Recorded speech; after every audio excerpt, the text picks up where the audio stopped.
صحیح بخاری حدیث نمبر 90۔ ایک شخص حزم بن ابی کعب نے رسول اللہ کی خدمت میں آ کر عرض کیا، یا رسول اللہ، فلاں شخص معاذ بن جبل لمبی نماز پڑھاتے ہیں، اس لیے میں جماعت کی نماز میں شریک نہیں ہو سکتا، کیونکہ میں دن بھر اونٹ چرانے کی وجہ سے رات کو تھک کر چکنا چور ہوتا ہوں اور طویل قرات سننے کی طاقت نہیں رکھتا۔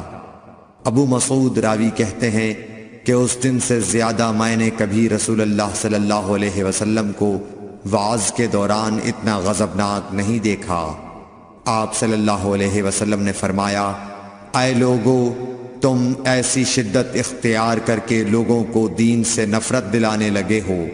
سن لو، جو شخص لوگوں کو نماز پڑھائے تو وہ ہلکی پڑھائے، کیونکہ ان میں بیمار، کمزور اور حاجت والے سبھی قسم کے لوگ ہوتے ہیں۔